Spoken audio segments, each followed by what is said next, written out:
Continuando entonces con Charles Taylor y este texto de la era secular, vimos la última ocasión, y en eso nos quedamos, que hoy sabemos que podemos vivir la espiritualidad de otra manera, ¿no? Hoy nos vemos llenos de alternativas con respecto a la vivencia de la espiritualidad.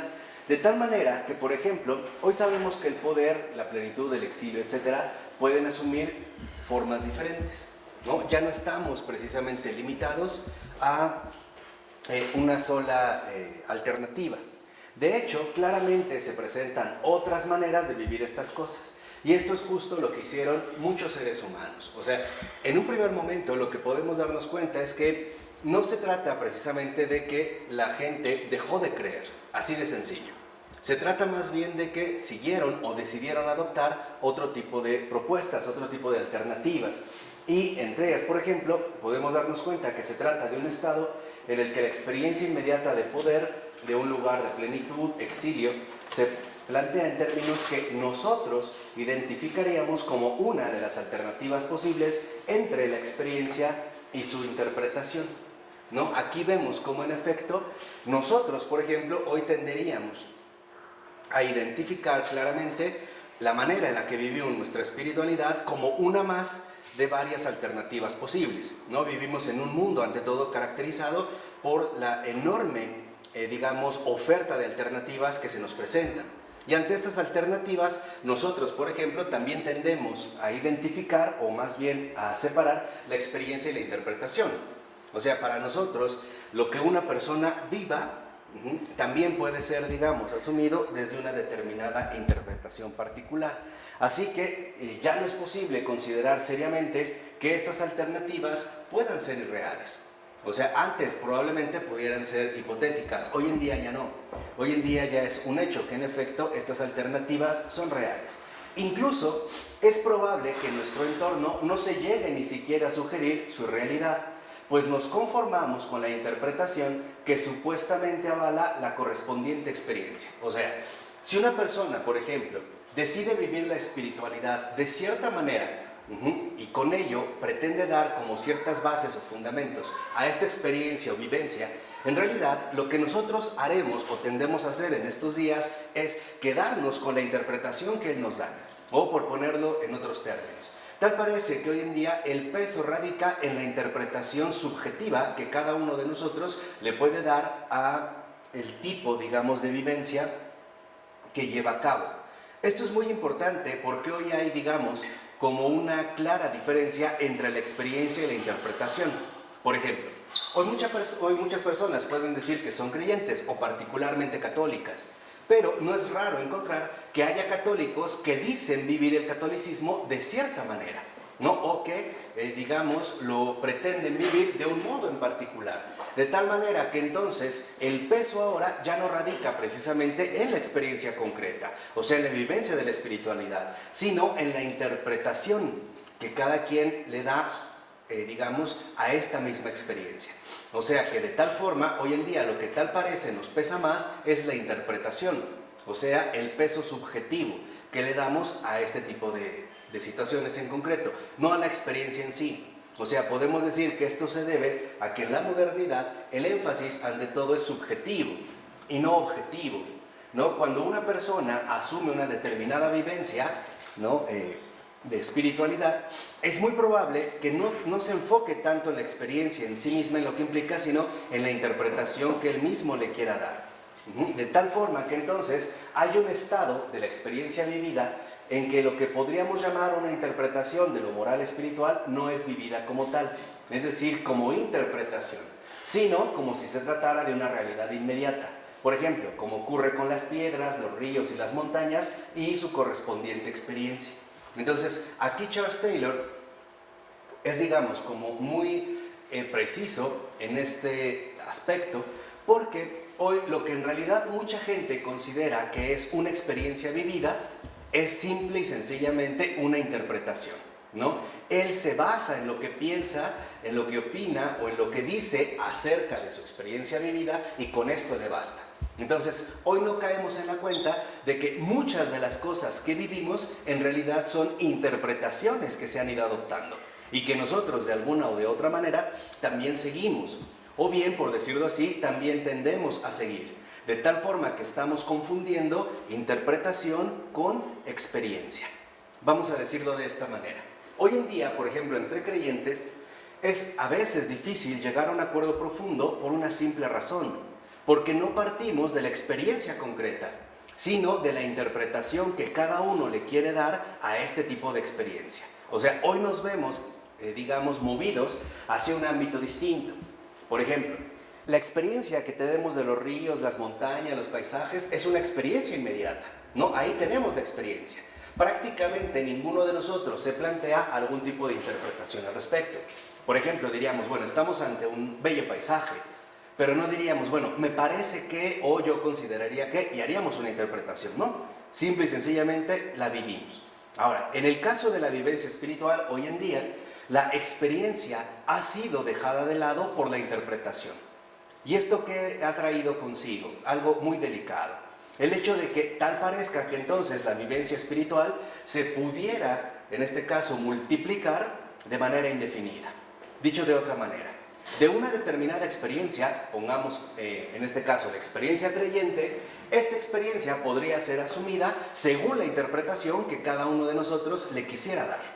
De tal forma que hoy por ello no es nada raro que haya, por ejemplo, católicos que digan, yo no me confieso con un sacerdote porque me parece que, entonces da su interpretación. Y el problema es que nosotros asumimos esta interpretación como si fuera una experiencia. Entonces, esto es lo que hay que diferenciar muy bien. Por ejemplo, hay que detectar cuál es la experiencia y cuál es la interpretación que se está dando acerca de esta experiencia.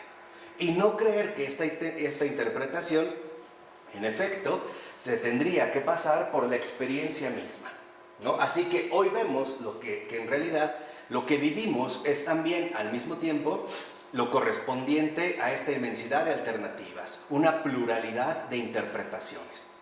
Y ahí es donde se genera, digamos, una especie de discusión sin fin. Entonces, hoy vemos que tal parece la interpretación suplanta a la experiencia de lo moral espiritual. Pongamos un ejemplo muy concreto. Una cosa es la experiencia vivida de Dios y otra cosa muy diferente es la interpretación que podemos dar de esta misma experiencia. Por ejemplo, alguien pudiera llegar incluso a sugerir que él se puede conectar o comunicar con Dios a través de ingerir determinadas sustancias particulares, por ejemplo, como drogas o cierto tipo de sustancias. Pero aquí lo que vemos que tiene peso es la interpretación que él está dando, no la experiencia concreta que se está llevando a cabo.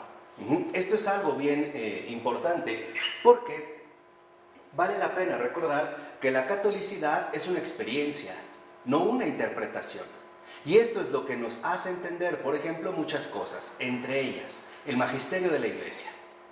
En realidad, el magisterio de la Iglesia, en toda su complejidad, tiene solo un cometido: no perder de vista la experiencia, digamos, por motivos de interpretación.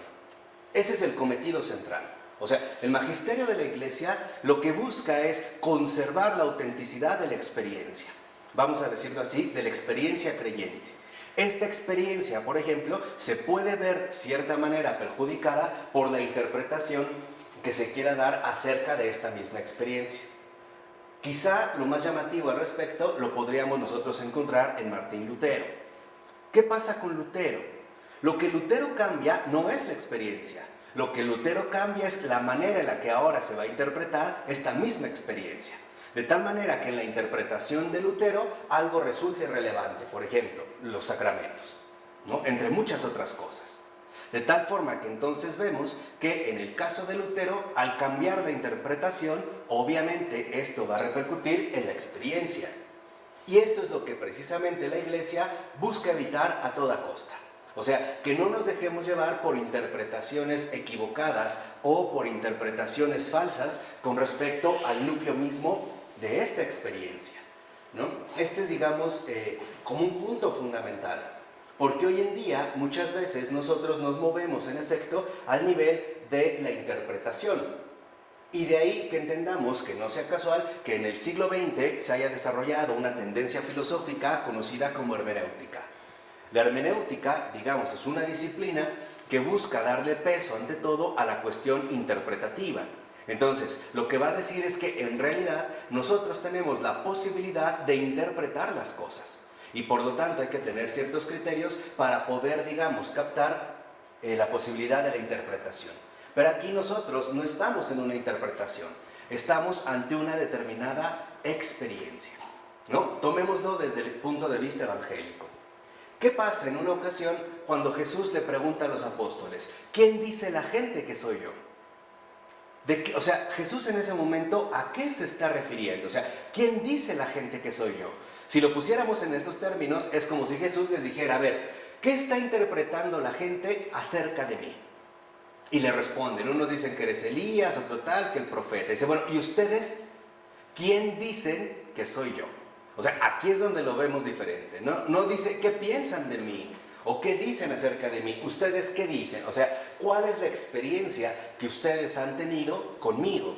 ¿Cuál es la experiencia concreta que ustedes han tenido de mí? Y sabemos ya la respuesta que da Pedro. Tú eres el Hijo de Dios, ¿no? Y esto Jesús lo resalta y le dice, esto no te lo ha sido revelado por ningún hombre, ¿no? Sino por el Padre que está en los cielos. ¿Por qué?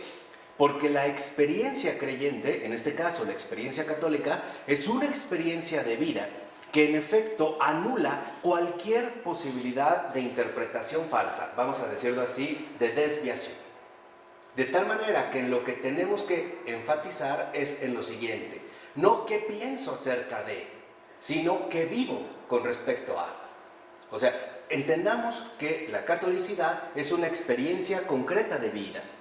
Esta experiencia concreta de vida es lo que nos lleva, por ejemplo, a modificar por completo incluso las posibles interpretaciones que podamos hacer, ¿no? Pongamos otro caso evangélico. Esto me interesa que quede muy muy claro porque es un punto capital de la situación que actualmente vivimos. Cuando Jesús está en el cenáculo, celebrando la Pascua con los discípulos, junto antes de la pasión, les dice que va a padecer mucho, va a ser entregado en manos de los paganos, etc., ¿no? Y Pedro le dice, no, yo aunque muera, yo no te abandonaré, ¿no? O sea, yo voy contigo hasta el final. Ojo, ¿de dónde está partiendo Pedro? ¿De una experiencia o de una interpretación? Es una interpretación. Él está suponiendo, está pensando que esto va a suceder, o sea, que Pedro va a aguantar hasta el final. Pero en el momento pleno, o sea, cuando llega el momento de la experiencia, vamos a decirlo así, de la prueba radical, vemos que lo que se derrumba es la interpretación. Porque lo que Pedro dijo no venía de una experiencia, venía de una ¿qué? Interpretación. Esto lo podemos entender también en nuestro nivel quizá un poquito más ordinario de vida. Por ejemplo, muchas cosas que pensamos acerca de Dios no vienen de una experiencia, vienen de una interpretación. Por ejemplo, a lo mejor de niños nos dijeron que si hacíamos ciertas cosas, Dios nos iba a castigar. Pero en realidad, ninguno de nosotros, creo, ha experimentado el castigo de Dios. Ninguno. O sea, hemos experimentado situaciones difíciles en la vida, complicaciones, como cualquier ser humano. Pero creo que ninguno de nosotros ha experimentado el castigo de Dios. Bueno, ¿de dónde viene entonces este comentario? De una interpretación. Una interpretación que o bien nuestros padres a su vez recibieron de sus respectivos padres, o sea de nuestros abuelos, o bien de una interpretación que ellos hicieron para conservar la disciplina. O sea, para asegurarme la obediencia voy a meter a Dios como, digamos, una herramienta práctica para que los niños no hagan travesuras. ¿Me explico? Esto es bien importante porque parte de lo que ha ocurrido en nuestra civilización es que hemos erosionado en gran medida estas formas de certidumbre inmediata por el papel predominante de la interpretación. O sea, hoy es bastante difícil acceder a la experiencia real, a la experiencia vivida, ¿no? En este caso, vuelvo a insistir, hablando de la experiencia creyente. ¿Por qué? Porque nos conformamos con las interpretaciones o bien con lo que la gente dice o nos han dicho acerca de esta misma experiencia. De tal manera que, por decirlo así, hemos pasado de lo vivencial a lo interpretativo o por enmarcarlo quizá en unos lineamientos más usuales. hemos degradado lo práctico por el auge de lo teórico. Una cosa, por ejemplo, es lo que la gente nos pueda decir de un país extranjero. Otra cosa muy distinta es tener la experiencia en este país extranjero. ¿Sí me explico? O sea, una cosa es interpretar, otra cosa es experimentar. Cuando la experiencia se vive, o sea, cuando tenemos certidumbre inmediata, entonces todas nuestras interpretaciones se ven reacomodadas. Algunas pueden ser confirmadas, otras definitivamente serán rechazadas. Quiero poner un ejemplo también para asentarlo de manera plena. ¿Qué sucede con algunos grupos de recuperación? Por ejemplo, AA. Mucha gente no acude por la interpretación que se le da de estos grupos. No por la experiencia que ahí hay, porque la experiencia ni la conocen, ni la tienen, ni la saben. Pero basta con que tengan una determinada interpretación para, en este caso, ¿no?, confundir, digamos, o dejar de lado más bien la experiencia concreta. Entonces, tenemos que ser muy cautelosos en estos momentos, o sea, en estos tiempos contemporáneos, para no confundir la interpretación con la experiencia misma. Por ejemplo, el relativismo, que hoy en día está tan en boga, donde se supone que cada quien puede pensar lo que quiera y afirmar lo que se le dé la gana. Así sean tonterías, ¿no? Porque por eso se ha defendido tanto el derecho moderno a la libertad de expresión. Aunque los demás nos tengamos que joder escuchando tontería y media, radica el relativismo. Es posible porque se basa en la interpretación, no en la experiencia. No sé si me explico. O sea, cuando realmente tenemos la experiencia, ahí encontramos un factor común de entendimiento, cosa que no se da en la interpretación, ¿no? Vamos a suponer que alguien tiene una idea, una interpretación sobre cierto director de cine, el que quieran, y de repente él ya tiene una interpretación. Y alguien va a ver una película y dice, mira, es que esta película es buena, y a lo mejor él se opone por la interpretación, el prejuicio que ya tiene. Pero ve la película y al tener la experiencia cinematográfica cambia por completo su interpretación.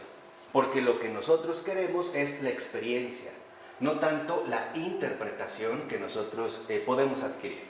Ahora, por el contrario, las personas que vivieron en épocas pasadas de nuestra cultura no perseguían una interpretación diferente de lo que podría significar la plenitud. No. Lo que buscaban era la continuidad de la vida, por ejemplo. O sea, dependía de permanecer o mejorar la experiencia de plenitud que les orientaba. Por ejemplo, ser más devotos, más justos, más buenos, etc. O bien, incluso más mundanos, sin buscar por ello interpretaciones diferentes de lo que esto significaba. O sea, podemos decir que en épocas pasadas lo que predomina es la continuidad. ¿Por qué? Porque lo que está en la base, digamos, de la configuración social es la experiencia, no la interpretación. Lo que está de por medio es la experiencia. Un ejemplo, si a mí me han dicho que vivir de cierta manera es lo que me lleva a alcanzar la plenitud, bueno, yo buscaré mantenerme en esta línea. Incluso la podré buscar mejorar. Por ejemplo, ser más devoto, más justo, más bueno, etc. Pero no me voy a detener a buscar una interpretación diferente de esto que me están proponiendo. O sea, podemos decir que en épocas anteriores lo que predomina es una continuidad de la experiencia y no una interrupción a partir de una determinada interpretación. Este es, digamos, uno de los contrastes fundamentales entre nuestra sociedad y las sociedades pasadas. Ahora bien, aunque actualmente todo sabe que hay más de una opción de vivir la plenitud, es posible que nuestro dominante ámbito de interpretación, alguna opción, tienda a manifestarse como la más abrumadoramente plausible, sea esta creyente o no creyente. O sea, es cierto, vivimos en una sociedad donde nos abruma la cantidad de alternativas que se nos ofrecen para tener una experiencia de plenitud, no una experiencia moral, espiritual.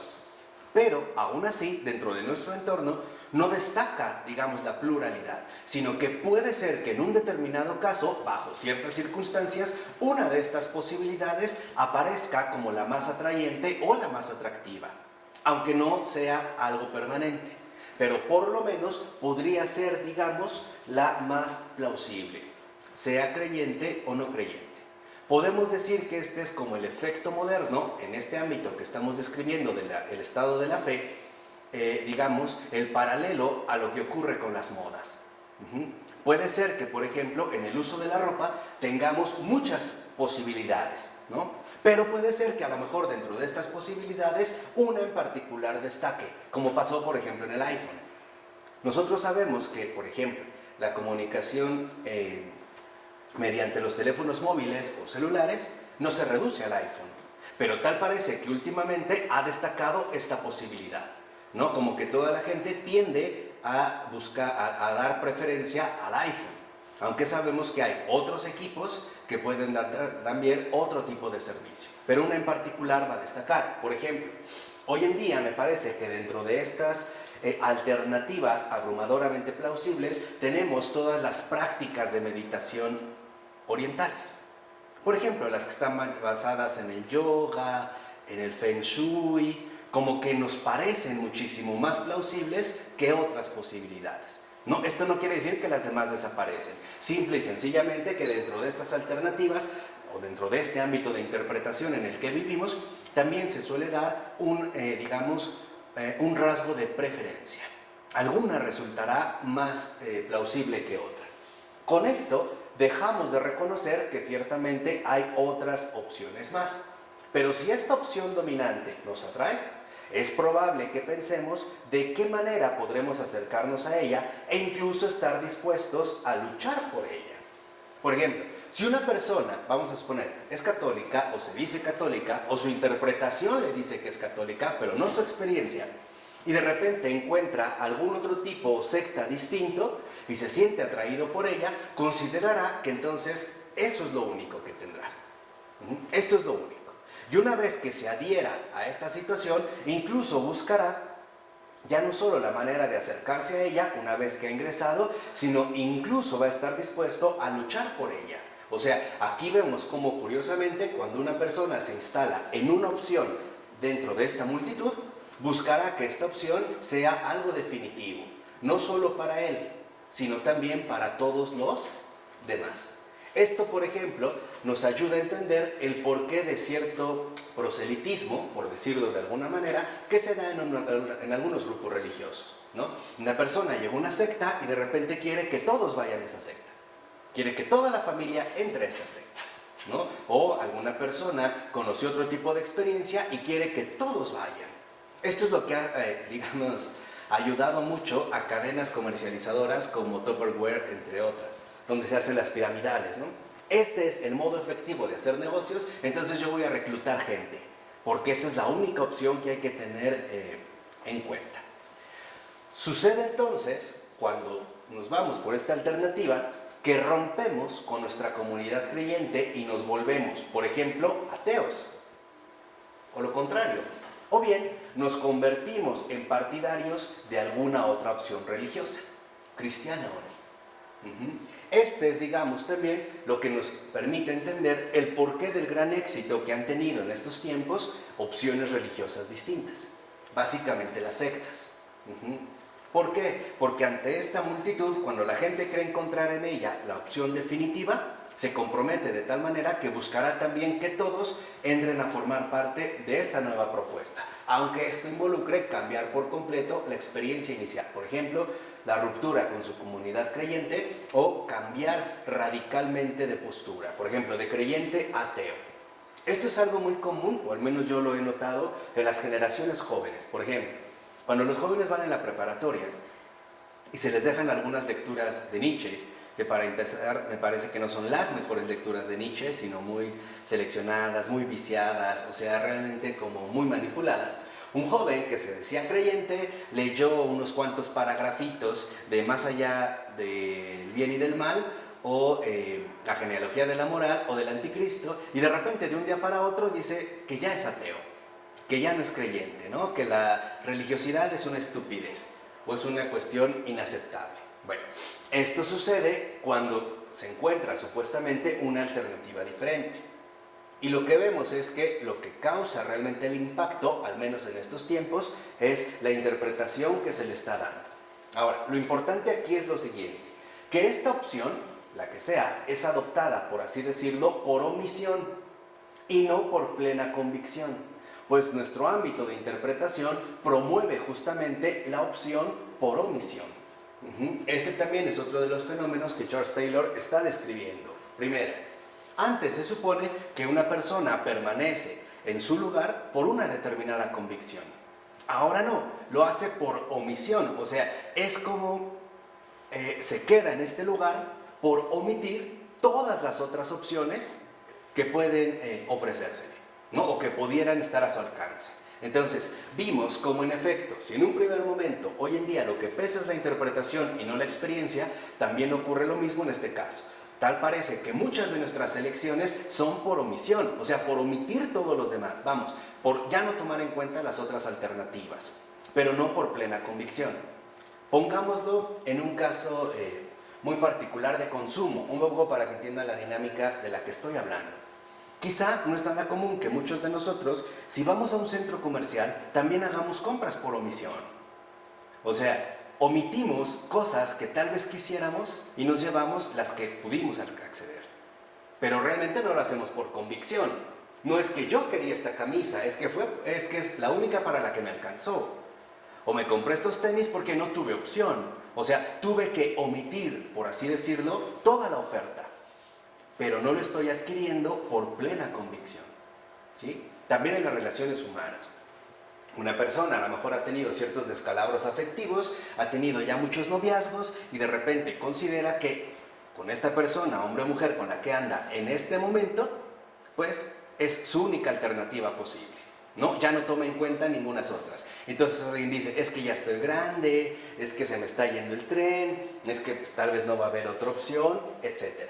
Pero entonces hoy vemos que en muchos de nosotros lo que realmente tiene peso no es la convicción, es la omisión.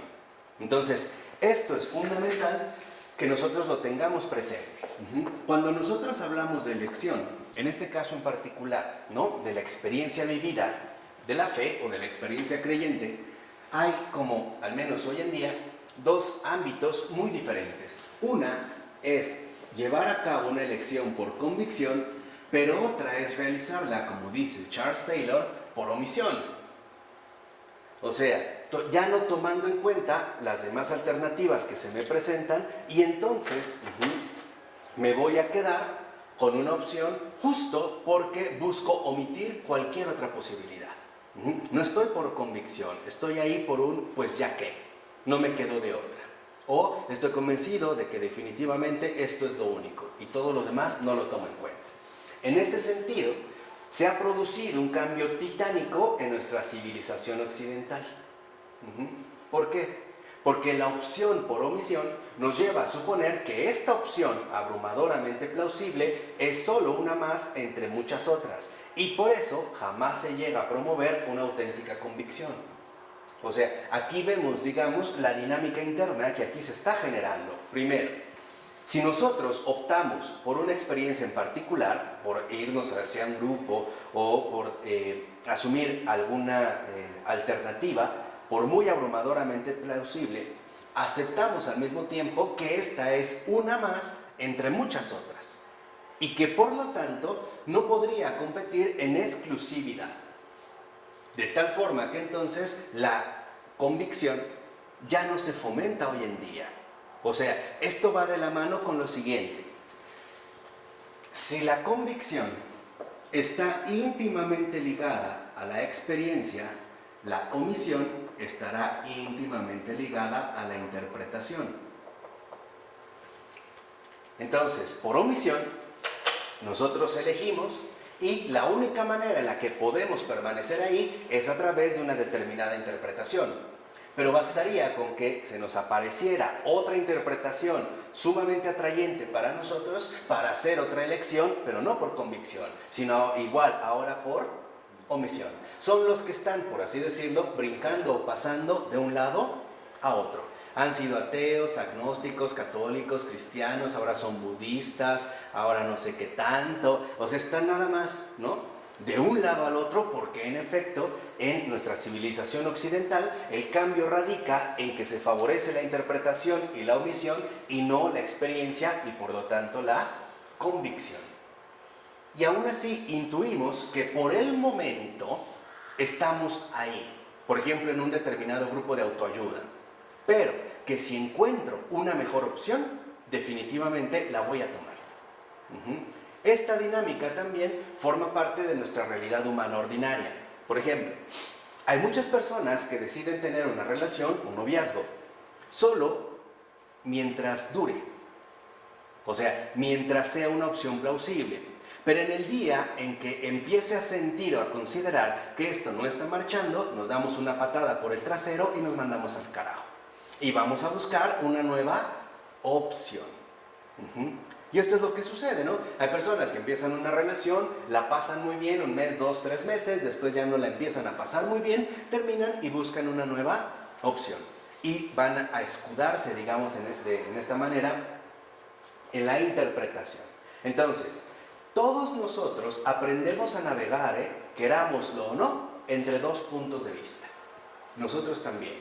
Uno vinculado, o sea, en el que vivimos lo mejor que podemos la realidad a la que nuestro punto de vista y filiación nos abre, y uno desvinculado, en el que podemos vernos a nosotros mismos, sostener un punto de vista o alternativa diferente entre una serie de otros posibles con los que debemos coexistir de muchas y muy variadas formas. ¿Esto qué quiere decir? Que también nuestra comprensión actual de la realidad es más compleja. Primero, estoy, digamos, en un punto de vista vinculado, o sea, en la experiencia que yo decido aceptar. Pongamos en este caso como creyente. Ok, esta relación vinculada es lo que le da a la realidad el sentido, digamos, que a mí me permite mantener. Pero al mismo tiempo yo aprendo a tomar en cuenta otra opción o otro punto de vista, uno desvinculado, porque me doy cuenta, en pocas palabras, que hay muchas personas hoy en día que no viven precisamente lo que vivo yo, o que viven lo que yo, pero lo viven de una manera completamente diferente. Al menos hoy somos muy conscientes de que hay otras maneras en las cuales las personas pueden tener una experiencia de plenitud, aunque yo no la comparta. Dicho de otra manera, hoy nosotros estamos, por así decirlo, navegando entre la convicción y la opción. Nosotros estamos en un lugar por convicción, pero al mismo tiempo somos conscientes de que hay otras opciones. De que me doy cuenta de que mucha gente está viviendo su vida de manera distinta, de manera alternativa. Y esto nos lleva a nosotros también, de cierta manera, a debilitar el estado de la fe. ¿Por qué? Porque el hecho de que conservemos la certeza de que hay otras posibilidades, distintas opciones de vivir esta realidad, nos lleva también, por lo menos, a tener hasta cierto grado un nivel de duda, un cierto nivel de incertidumbre, que son los interrogantes que Taylor nos proponía, por ejemplo, en la lección pasada, ¿no? ¿Estaré realmente en lo correcto? ¿No será que es mejor vivir de esa otra manera? ¿No será que esta otra alternativa pudiera ser más consistente o más razonable o más plausible que la que yo asumo? O sea, esta incertidumbre es algo que nosotros tenemos que asumir, querámoslo o no, porque forma parte precisamente de nuestra cultura. Y estas otras posibilidades apuntan a un estado en el que cada vez para más personas las interpretaciones no creyentes parecen a primera vista las únicas plausibles. Entonces, aquí ya tenemos, digamos, como la siguiente indicación. ¿Por qué el ateísmo ha ganado tanto terreno en los últimos tiempos? Porque el ateísmo es una elección por omisión. Por ejemplo, empieza a tomar fuerza ya desde el siglo XVII, pero de manera clara en el siglo XVIII con la Ilustración. La Ilustración es un proyecto interpretativo para asumir la realidad de una manera distinta. Por ejemplo, basados en el poder eficiente de la razón. Este poder de la razón se muestra como una opción que se verá identificada con la no creencia, o bien con la irreligiosidad. De tal forma que para muchos, en efecto, las interpretaciones dominantes hoy en día parecen ser, al menos a primera vista, las verdaderamente plausibles, las ateas. Hoy incluso lo vemos en nuestro nivel ordinario de vida, como para mucha gente ser creyente es algo ridículo o es algo inaceptable, ¿no? Sería algo ingenuo o torpe o simple y sencillamente no estaría a la altura de estos tiempos. Lo veríamos como algo ya definitivamente pasado. O sea, podemos decir que en pocas palabras el ateísmo, en la forma en la que lo conocemos hoy, es la alternativa plausible que ha sido seguida por mucha gente como interpretación, pero no precisamente como una verdadera experiencia. De hecho, podemos decir que una auténtica experiencia atea es tremendamente complicada y sería tremendamente paradójica, porque el hecho de no creer en nada, por lo menos implicaría que tengo una experiencia entera de nulidad y por lo tanto ni siquiera podría creer en mi propia convicción. O sea, sería como autoanularme, ¿no? En un plano, digamos, serio, postulándolo seriamente. Entonces, el ateísmo es una interpretación que ha ganado cada vez más terreno como interpretación y hoy nos resulta sumamente plausible. Por ejemplo, en el ámbito social, para que vean cómo ganan terreno las interpretaciones, hoy parece claro que hay interpretaciones que han desbancado la experiencia de lo correcto. Ejemplo, hoy mucha gente está convencida de que el que no tranza no avanza y que si tú quieres sobresalir tiene que ser a costa, por ejemplo, de corrupción, tratos sucios, engaños, mentiras, etc. De tal forma que si tú dices que no, que tú quieres ser enteramente honesto o enteramente justo o enteramente sincero, te tildarán de loco ridículo, porque esta experiencia ya no forma parte de nuestro cuadro de comprensión, porque nuestro ámbito de interpretación simple y sencillamente no lo acepta. ¿Sí queda claro? En esta cuestión de fenómenos, esto es bien importante porque nos da, digamos, una indicación central de lo que hoy en día está ocurriendo. Incluso puede decirse que dentro de nuestro actual ámbito de interpretación resulta difícil comprender a las personas que adoptan otro tipo de interpretación diferente, ¿no? Hay gente que, por ejemplo, no entiende por qué alguien es creyente y al revés, hay creyentes que no entienden por qué alguien no es creyente. O no entendemos por qué alguien, si se decía católico, terminó siendo protestante o budista o ateo o Hare Krishna o qué sé yo, o santero o brujo o lo que quiera, ¿no? Como que no entendemos realmente el por qué se pudo dar este paso. Y esto es por lo siguiente, porque nuestra civilización moderna está conformada por una serie de sociedades, subsociedades y ámbitos muy diferentes entre sí. Pero el supuesto de la falta de fe ha pasado a prevalecer en cada vez más ámbitos y ha logrado una hegemonía en ciertos ámbitos clave. En la vida académica e intelectual, por ejemplo, desde donde le es posible extenderse más fácilmente a otros ámbitos, a otros espacios. Entonces, lo que vemos es que lo que ha ocurrido es que nuestra sociedad se ha hiperdiversificado. Esto no había sucedido jamás dentro de nuestra historia humana. Esto es un rasgo peculiar de nuestra condición moderna, la diversificación, la hiperdiversificación, podríamos decir, donde hay grupos, subgrupos, etcétera, etcétera, y cada uno muchas veces guiado por una determinada interpretación.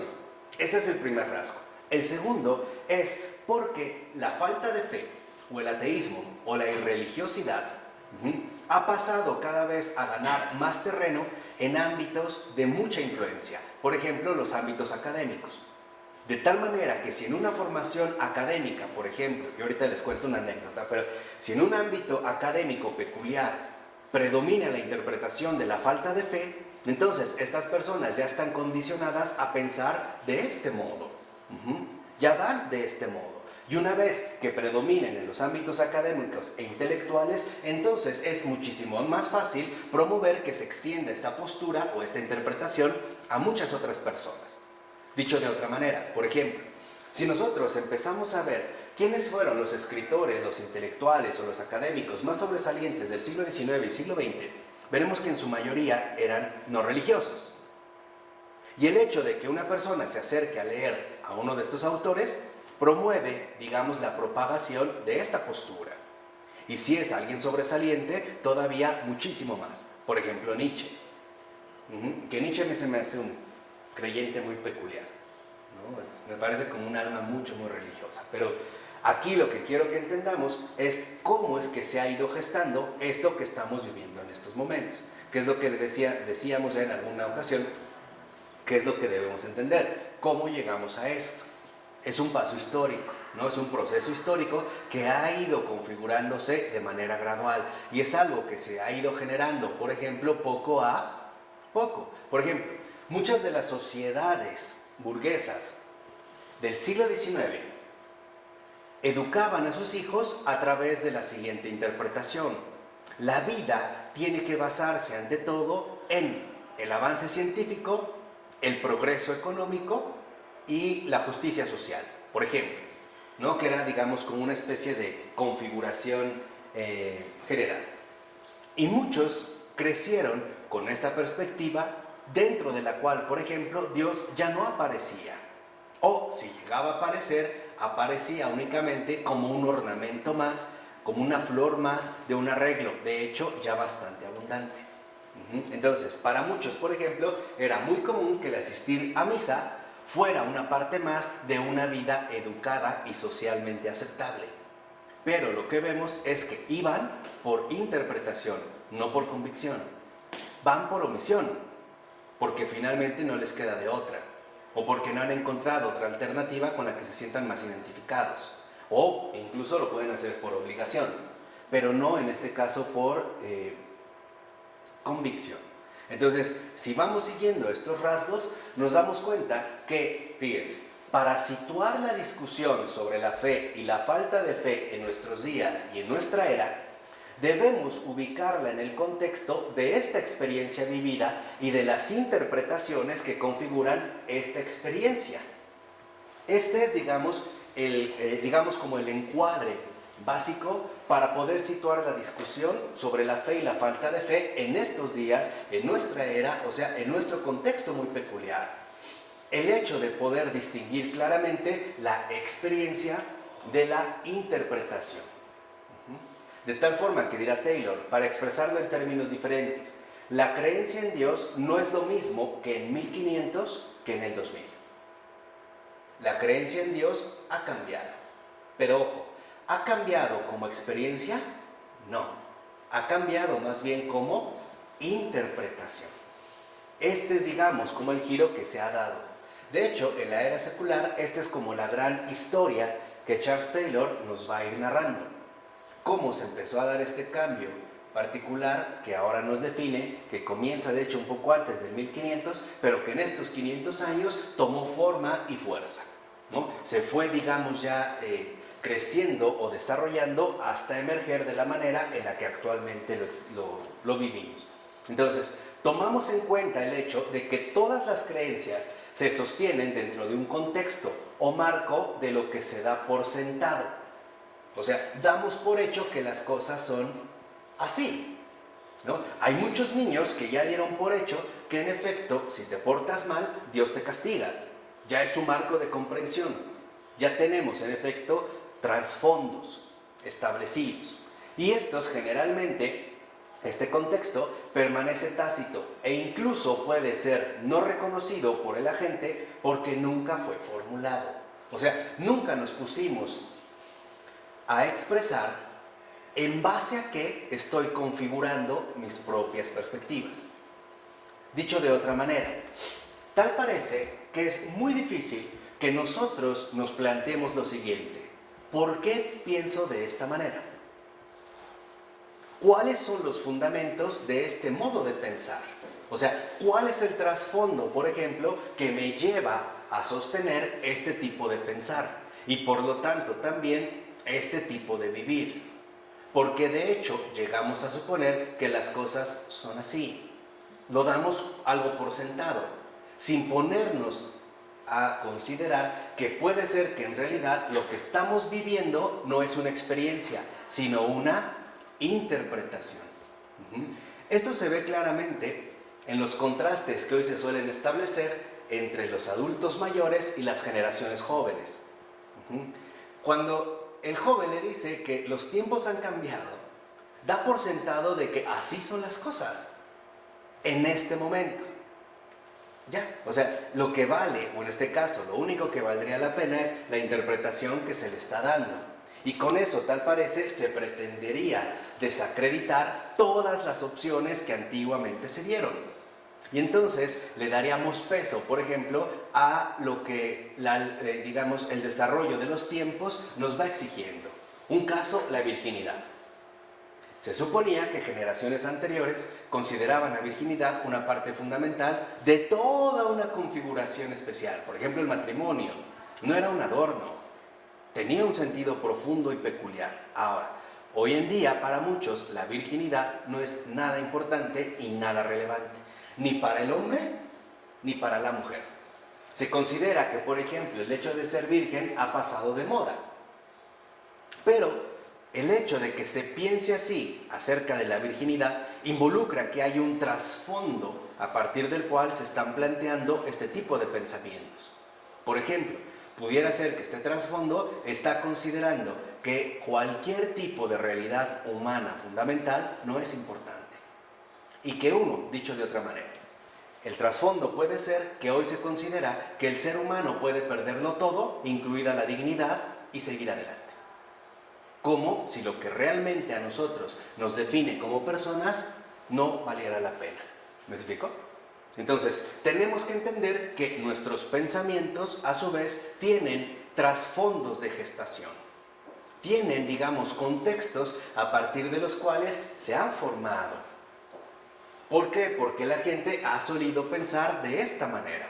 Y nosotros también seguimos suponiendo, por ejemplo, que las cosas son así.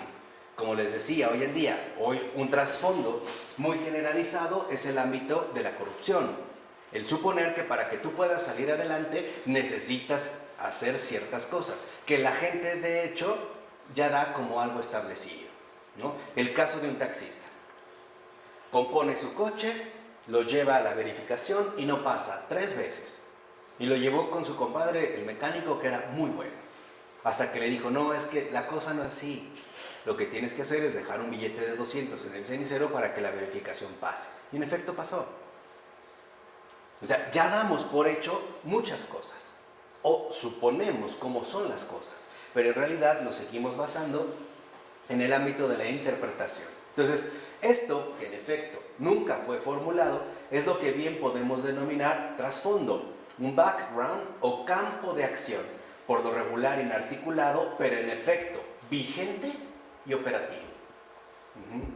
Es, digamos, lo que está detrás de nuestros pensamientos. Es como lo que sostiene, digamos, nuestros modos de pensar. Son las bases a partir de las cuales nosotros vamos elaborando nuestros propios pensamientos o vamos desarrollando nuestras propias posturas. Estos trasfondos, por ejemplo, pueden ser o bien teóricos o bien prácticos. Pero ya lo damos, por ejemplo, como un hecho. Lo damos ya, en este sentido, por sentado. Piensen, por ejemplo, no sé, el caso de la cortesía, ¿no? En el siglo XV todavía o XVI, la cortesía empieza a jugar un papel fundamental en la configuración social. El hombre cortés es aquel que se va a distinguir por una buena educación, que se tiene que ver reflejada, por ejemplo, en el uso de buenos modales. ¿No? Empezaría a surgir, como diría Norbert Elias, la sociedad cortesana, este sociólogo alemán del siglo XIX y XX. Ok, esto conlleva que hay ya ciertos modos de comportamiento muy particulares. O sea, se da por hecho de que la gente no puede hacer ciertas cosas. Y también esto implica que la gente sí puede hacer ciertas cosas, ¿no? Es como, digamos, lo que va a ir estableciendo esta convivencia. Hoy en día, nosotros, este trasfondo, por lo regular, no lo indagamos. Dicho de otra forma, no nos preguntamos por qué pienso de esta manera. No qué pienso, sino por qué pienso de este modo en particular. Por ejemplo, ¿por qué pienso esto de la realidad política o social, o de la religión, o de Dios, de los hombres, de las mujeres, del aborto, etcétera, etcétera, etcétera? Hoy, por ejemplo, muchas de las discusiones acerca del aborto están basadas en el trasfondo de inarticulación, o sea, lo que está detrás de este background que se encuentra en el fondo de nuestras propias articulaciones. Hoy, ¿por qué mucha gente puede estar a favor del aborto y mucha gente en contra del aborto? Porque en este trasfondo hay algo que nos permite establecer estas determinadas posturas. Cuando antiguamente, por ejemplo, este trasfondo no estaba dado. ¿Por qué? Porque, como lo menciona Taylor, lo que predomina no es la interpretación. Lo que realmente predomina es la experiencia. Y por lo tanto, por ejemplo, la convicción. Yo no sé si ustedes sabían, pero en la Edad Media prácticamente el suicidio es algo desconocido. No forma parte del trasfondo. En la Edad Media no había suicidios. No los hay. Porque en su trasfondo está claro, por convicción, que la vida, si es difícil, es porque involucra un mayor crecimiento. Hoy en día esto ha cambiado y lo vemos en el trasfondo porque damos por sentado, por ejemplo, que si la vida es difícil, entonces no vale la pena vivirla. O si la vida no es como yo la esperaría, o como yo la anhelo, o como yo la deseo, entonces simple y sencillamente no sería vida. Y es lo que mucha gente dice, es que esto no es vida, ¿no? O sea, es decir, lo que vivo no es acorde o no corresponde, no tiene una correspondencia adecuada con mi propia interpretación. Y entonces nos vemos continuamente, precisamente, frustrados, ¿no? O nos vemos también como obligados a reconocer que lo que estamos de hecho viviendo no corresponde con nuestras expectativas. Ahora, al tomar en cuenta este trasfondo, es posible que nos demos cuenta que aquello en lo que nos hemos basado hasta el momento pueda ser considerado, al menos como posibilidad, erróneo. Y esa es la apuesta de Taylor. La apuesta de Taylor, digamos, filosófica, fuerte, es la siguiente. Lo que es erróneo en nuestra era no son nuestros pensamientos, es en lo que nos hemos basado, por ejemplo, para establecer estos pensamientos. Por eso, para Taylor es tan importante indagar en la cuestión del trasfondo, que ya desde las fuentes del yo lo empieza a mencionar y a investigar, ¿no? O sea, lo que a Taylor le importa no es qué pensamos, sino por qué pensamos de esta manera. ¿Cuáles son, digamos, el contexto particular que ejerce influencia en cada uno de nosotros? Por ejemplo, hoy dentro de este trasfondo en el que vivimos, en estos tiempos, tiene una relevancia particular el campo científico. Muchos de nosotros tenemos, de hecho, ya una mentalidad científica. O solemos suponer que el único campo válido para la explicación y la comprensión humana es el campo científico. Esto proviene de un trasfondo que se empieza a generar ya con fuerza en el pleno siglo XIX, sobre todo con el auge del positivismo. Y nosotros, tal parece, que seguimos en efecto adoptando de muchas formas y de muy variadas maneras este tipo de mentalidad, este tipo de influencia. Pero no nos ponemos a pensar si en lo que nos hemos basado es correcto o no. Lo que supone Taylor es al menos considerar como posibilidad que este trasfondo es erróneo. Es decir, es importante considerar la posibilidad de habernos equivocado al seguir sin cuestionar el trasfondo que rige nuestra era. O sea, puede ser, al menos como posibilidad, que nuestra mentalidad esté equivocada. Porque las bases que sostienen nuestros modos de pensamiento, o nuestros pensamientos más bien, son equivocados. Entonces, tenemos que indagar, por ejemplo, en los trasfondos que nos llevan a pensar y a vivir de una determinada manera. En eso es en lo que hay que indagar. O sea, hay que ir a lo que está de fondo. Y para Taylor, y esa es la labor filosófica, este trasfondo, justo por estar inarticulado, pasa desapercibido. Por ejemplo, muchas personas, o algunas personas, ¿por qué pueden llegar a ser serias o agresivas, o prepotentes, o inseguras, o tímidas? ¿Qué es, digamos, lo que podría explicarnos el que vivan de esta manera, o el que asuman esta determinada actitud? Bueno, es todo el trasfondo a partir del cual, por ejemplo, recibieron una particular mentalidad. Vamos a suponer, a lo mejor los comentarios que recibía por parte de la gente que le rodeaba, comenzando a lo mejor por los padres, o los tíos, o los abuelos, o la madre, o los hermanos, y después los amigos en la escuela, o el ambiente en el cual me desarrollaba. Ellos, a su vez, se ven motivados por una cierta mentalidad, por un cierto trasfondo. Y nosotros, justo porque no indagamos en este trasfondo, damos por hecho que las cosas así son. Pero no nos ponemos a pensar de dónde viene, por ejemplo, que estemos pensando de esta manera, de este modo de pensar. O sea, habría que distinguir entre los pensamientos y aquello que los sustenta, aquello que los hace emerger, ¿no? O por poner otra clave, habría que distinguir entre el árbol y los nutrientes que lo hacen crecer, lo que está en el fondo, aquello de lo cual venimos.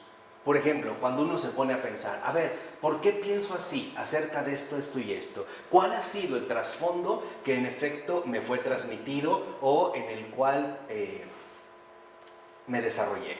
¿Cuál fue el trasfondo? Y ahí lo que tenemos que hacer es una indagación. Por eso, para Taylor, esto es algo importante, más que explicaciones, lo que hoy en día se requiere son indagaciones. Necesitamos indagar a fondo en aquello que está ejerciendo operativamente influencia en nosotros. Taylor lo está haciendo al nivel de cultura, porque Taylor está hablando al nivel occidental. Pero a su vez, esto es algo que tiene validez también para la dimensión personal. ¿Sí?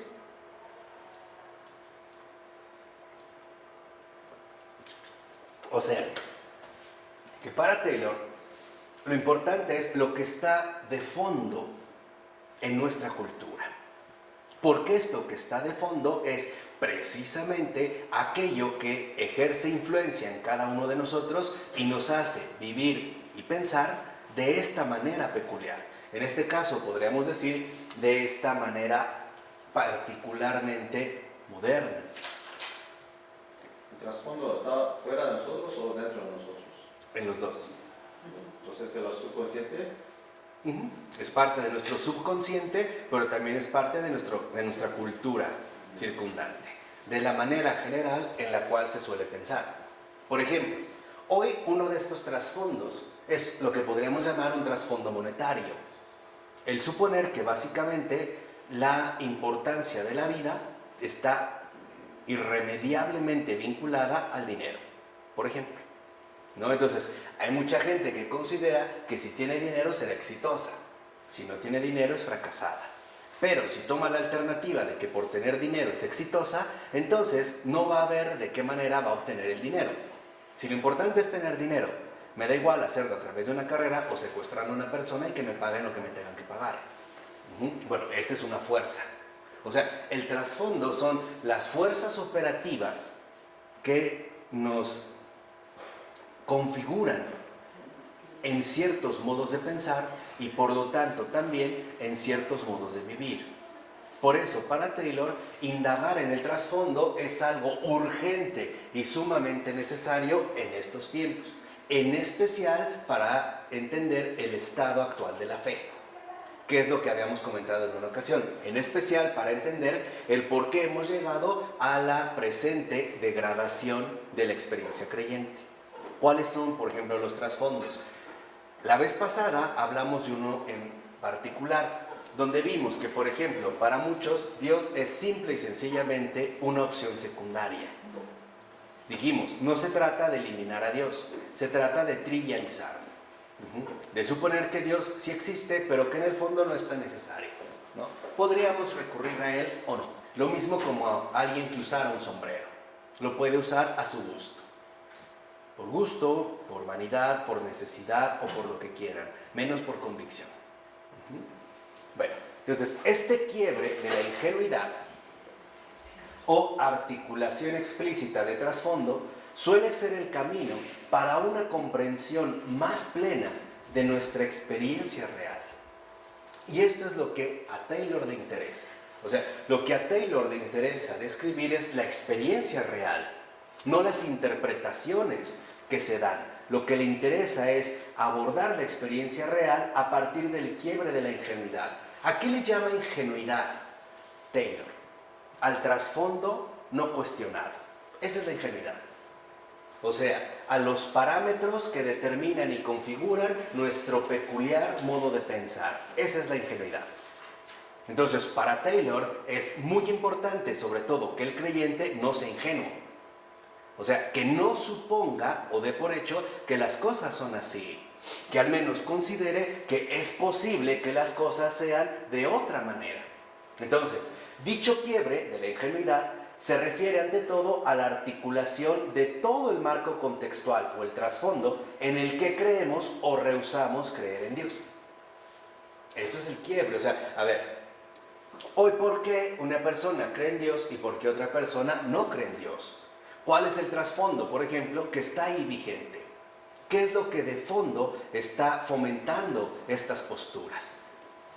El indagar, digamos, como lo vimos en la diapositiva anterior, el que debamos indagar con toda seriedad en la raíz misma de las cosas. O sea, a Taylor, por ejemplo, no le interesa qué pensamos de la muerte, por decir.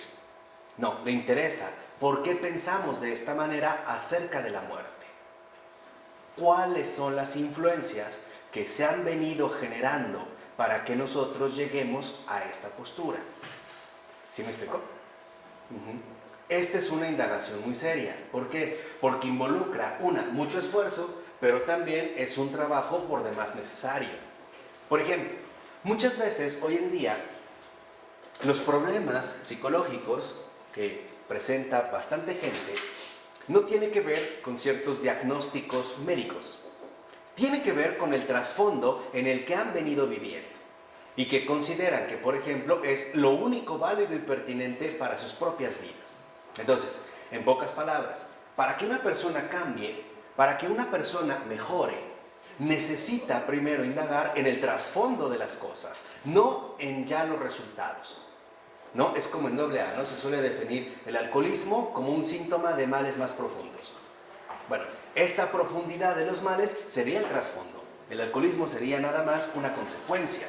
Entonces, tendríamos, por ejemplo, que indagar en el trasfondo de nuestra configuración. Por ejemplo, nosotros principalmente tenemos tres, ámbitos de configuración, o sea, tres ámbitos de influencia que constituyen nuestro propio trasfondo personal. El primero es el familiar. En el ámbito familiar a nosotros se nos dio todo un trasfondo ya dado. Por decirlo así, se nos enmarcó en un contexto particular de acción. Ese fue el primero. El segundo es el nivel social. El marco en el cual también nosotros fuimos creciendo como sociedad. Por ejemplo, el marco en el cual encontramos el trato desde al ir a un restaurante hasta el trato ordinario con la gente, el modo en el que se debe comportar un chofer de transporte público, etcétera, etcétera, etcétera. Y el tercer ámbito de trasfondo es el ámbito intelectual. O sea, todas aquellas fuerzas operativas e intelectuales que van teniendo auge en un determinado momento. Por ejemplo, en este último ámbito, para una gran generación, la generación de los 60s, ¿no? Y empezaba la crisis de los 50s, el existencialismo fue un trasfondo de acción. O sea, era, digamos, el modo operativo en el cual la vida tenía que ser vivida. Ese era el trasfondo. Tal vez nadie leyó a Sartre. Y no obstante, la influencia sartreana sí llegaba en este contexto. ¿Sí me explico? O sea, puede ser que a lo mejor igual un papá de familia se le hizo fácil tomar un libro, leyó y obviamente captó la influencia. Y esta influencia, sin necesidad de que cite el autor o que sin necesidad de que se acuerde quién carajo escribió esto, lo transmita a través de su ámbito de convivencia y por lo tanto también se promueva este peculiar trasfondo. Entonces dice, bueno, esta escisión o quiebre con respecto a un nivel independiente, autónomo, el de la naturaleza, por ejemplo, que puede o no interactuar con algo trascendente, es un elemento clave de la teorización moderna, que a su vez corresponde a una dimensión constitutiva de la experiencia moderna, o sea, de la experiencia no creyente. ¿Qué significa? Primera, que este nivel independiente o autónomo, este invento moderno, es algo que tiene que ver, por ejemplo, con el hecho de que suponemos que la naturaleza es algo completamente aparte de una realidad trascendente o de una realidad religiosa, pongámoslo por caso, ¿no? Y por lo tanto partimos a partir de este trasfondo, el hecho de que hay algo así como un ámbito natural que es independiente de cualquier ámbito sobrenatural. Quizá en la interpretación de Darwin esto queda muy claro. En la interpretación de Darwin, por ejemplo, es fundamental que para que la evolución tenga éxito no se apele a un Dios creador ni a ningún poder creador, que todo se asimile como un proceso natural que ha requerido un montón de tiempo y millones de años y de años y de años para que las cosas vayan resultando. ¿Sí me explico? ¿No? Este esquema interpretativo, el éxito que tiene es que tal parece aclararnos las cosas de manera muy simplificada. ¿Qué estoy diciendo? De una vez, para desenmascarar a Darwin. Darwin, por ejemplo, te dice, todo comenzó por un organismo unicelular y después, pasado el tiempo, surgió otro organismo con una colita hasta que se fue haciendo algo más complejo, después un animal hasta que llegó el hombre, ¿no? Pero de aquí a acá pasaron miles de millones de años y de aquí a acá miles, o sea, es como una especie de síntesis rara que en nuestra lógica humana es sumamente seductora, porque nos ahorraría el esfuerzo de entender el proceso mismo de transformación. Por ejemplo, no nos preguntamos por qué una cosa cambió de aquí a acá. Nos basta con saber que cambió. Y si nos preguntamos por qué cambió, porque el desarrollo evolutivo así lo hizo y para esto pasaron miles de millones de años, nos damos por satisfechos. Perfecto, hasta que llegamos aquí. Recuerdo que fue como muy impactante para mí en la educación primaria, ¿no? Me pidieron una vez una monografía de el origen del hombre. Y yo recuerdo que comenzaba por algo así como una especie de bola de pelo encorvada, que al ir pasando millones de años se iba levantando hasta que llegábamos al Homo erectus, ¿no? Entonces, aquí, digamos, el efecto psicológico que tiene la teoría darwiniana es porque su interpretación es extremadamente resumida para nosotros. Y por lo tanto parece que hace sumamente claro lo sumamente no claro. No sé si me explico. Este es el golpe de Darwin. El golpe maestro de Darwin es este. De hecho, si uno lee la autobiografía de Darwin, que fue ya, digamos, editada por su hijo a partir de los manuscritos, verán como el propio Darwin, al menos en un principio, reconoce que se trataba de eso, una interpretación. Nada más, nunca lo quería establecer como una teoría científica definitiva. Simplemente era una cuestión interpretativa. Entonces, y esto le fue posible a Darwin porque ya hay este quiebre donde se supone que podemos hablar de lo natural sin hacer referencia a algo sobrenatural o trascendente. Y por lo tanto, en nuestro trasfondo, fíjense cómo lo va extrayendo, ¿no? Charles Taylor, en nuestro trasfondo es posible hablar de lo natural sin hacer ningún tipo de referencia a lo sobrenatural. Por eso, y para nosotros, nos parece tan sencillo, por ejemplo, hablar de lo humano sin ningún tipo de referencia a lo divino. Es por esto, porque en nuestro trasfondo está presente este quiebre entre lo trascendente y lo inmanente, entre lo natural y lo sobrenatural.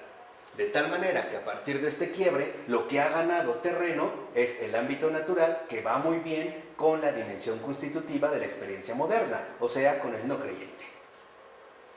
O sea, en nuestro trasfondo, Dios hoy en día no es necesario. Ese es el punto. Ojo, vuelvo a insistir. Para la cultura actual, Dios sí existe, pero no es importante. Dios es irrelevante. Hoy en día atravesamos una cultura donde lo que se ha puesto en marcha es la trivialización de Dios. reducir a Dios a una alternativa más entre muchas otras, que es lo que intentamos explicar la clase pasada. Esto nos va haciendo entender en qué estamos viviendo y el por qué a veces nuestras discusiones parten de un conflicto de interpretaciones que nunca van a llegar a ningún acuerdo. Y ante todo porque ya tenemos un cierto marco peculiar a partir del cual se están gestando nuestros propios modos de pensar. Entonces, repito, para Taylor, la pregunta filosófica central no es ¿qué pensamos? Por ejemplo, al estilo Heidegger, ¿no? En sus textos ya adultos, ¿qué es pensar? ¿Qué significa pensar? No, para Taylor es más importante preguntarnos por qué pensamos así. No tanto qué pienso, sino por qué pienso así, los modos. O sea, por qué hoy en día hemos adoptado cierta modalidad, o podemos decir también cierta mentalidad. Pero también el ateo dice que nosotros pensamos así porque tenemos a Dios en el trasfondo. Pues todo lo vemos de un punto de vista diferente, equivocado, porque hemos puesto en nuestro trasfondo a Dios inexistente. Entonces, a ver, ahorita entonces... No, al contrario. Es que el trasfondo es lo que compartimos todos como cultura. Por eso, para el ateo, el creyente no es aceptable en esta sociedad. Por eso, digamos, va a ser tan rebatido o tan insultado o tan agredido. Por eso justamente. Porque ya no es aceptable, no encaja dentro del trasfondo naturalista, científico, ateo, que suele ganar o ha solido ganar más terreno que el creyente. Entonces, ¿el trasfondo es una sola cosa para todos? Para ¿En todos. el ámbito donde vivimos? Claro. Yo pensé que cada uno tiene su trasfondo diferente. No, eso es lo que todos vivimos. Es como la cultura. Exactamente. Por eso Taylor dice, querámoslo o no, estas son las fuerzas operativas que hoy en día están vigentes. Por eso dice, por eso también Taylor nos va a decir que hoy en día es muchísimo más fácil, por ejemplo, que un ateo obtenga un éxito reconocido que un creyente. Y esto tiene que ver con las condiciones actuales de nuestra propia realidad humana, porque encaja mucho más con, el trasfondo a partir del cual nosotros también solemos pensar. Entonces, a este cambio de trasfondo, en todo el contexto en el que experimentamos y buscamos la plenitud, hace patente la llegada de una era secular. Aquí Taylor encuentra, la clave fundamental para poder entender qué tipo de era secular es en la que estamos viviendo. Dijimos, la era secular de estos tiempos no se refiere a una era donde Dios no aparece. No, es una era donde Dios sí aparece, pero rebajado, por así decirlo, a una alternativa más entre muchas otras. Ya no es lo único dado. Antiguamente esto no sucedía, y lo iremos viendo en rasgos peculiares. Por ejemplo, en la Sociedad Media, si de repente un niño enfermaba, lo primero que se consideraba era, por ejemplo, recurrir a ciertas cosas benéficas. Por ejemplo, el agua bendita, o la imposición de un crucifijo, o la bendición de un sacerdote. Hoy, por lo regular, si un niño se siente mal, lo primero que pensamos es llevarlo al hospital, o hablarle a un médico, o darle un medicamento. Ahí se ve que nuestro trasfondo ha cambiado. Algo ahí ha cambiado. Entonces, Taylor, por ejemplo, plantea lo siguiente: ¿cómo pasamos de un estado en el que en el cristianismo las personas vivían ingenuamente, o sea, convencidamente, de acuerdo a una interpretación teísta, a un estado en el que todos oscilamos entre dos posiciones, en el que la interpretación de cada uno se manifiesta como tal, es decir, como autónoma o desvinculada, y en el que más aún la falta de fe se ha convertido para muchos en la principal opción por omisión, que es, como el resumen de lo que ahorita nosotros hemos venido comentando. ¿Cómo llegamos a esto? ¿Cómo es que pasamos de un estado en el que el cristianismo, o dentro del cristianismo, vivían por convicción, a una situación en la que estamos oscilando entre dos posiciones, la que defendemos y la alternativa que no compartimos y que además se ha convertido, digamos, la falta de fe o para muchas personas, en la principal opción por omisión, ya ni siquiera por convicción. Esta descripción, dice Taylor, no es una tarea fácil, pero reconociendo que este cambio se da en la experiencia vivida, podemos comenzar a plantear las preguntas correctas y evitar cualquier tipo de equivocación ingenua. ¿Cuáles son las equivocaciones ingenuas que hoy en día suelen dominar? Por ejemplo, que la falta de fe es solo el desmoronamiento de cualquier sensación de plenitud, o bien su traición. O sea, lo que los teístas a veces se sienten tentados de pensar de los ateístas. No, lo que pasa es que tú eres ateo porque has traicionado, digamos, la realidad divina. O te has negado a seguir la fe. O esta creencia es apenas un conjunto de teorías que intentan desentrañar las experiencias que todos tenemos y cuya verdadera naturaleza puede ser comprendida en forma puramente inmanente, que es la tentación que los ateos suelen plantear a los creyentes. O sea, las equivocaciones ingenuas que podemos llegar a cometer se reducen básicamente a dos posturas. La primera, el suponer que el ateísmo es una equivocación inaceptable. Y la otra, el suponer que la experiencia de fe o la experiencia creyente es una pura tontería y que no necesitamos hablar de algo trascendente si todo lo podemos exponer de manera inmanente, o sea, sin referencia a algo más allá del ámbito natural. Por eso, para mucha gente queda claro de alguna manera que aquí vives y aquí te mueres, y que todo se va a dar aquí, que más allá ya no hay absolutamente nada. Entonces, lo que está planteando en este sentido Taylor es que estamos cometiendo equivocaciones frecuentes al momento de plantear las cuestiones esenciales. O sea, por ejemplo, pudiera ser que nosotros discutamos con una persona por su falta de fe, pero lo importante no es esta falta de fe, sino a partir de qué se sostiene esta interpretación. Por ejemplo, el auge de la visión naturalista que ha ganado terreno, la negación de cualquier referencia a algo sobrenatural, el hecho de que haya habido, por decir, un boom intelectual a partir del siglo XVIII y con los ilustrados de una postura claramente atea, más o menos planteada por un Diderot o ridículamente expresada como un Voltaire, por ejemplo.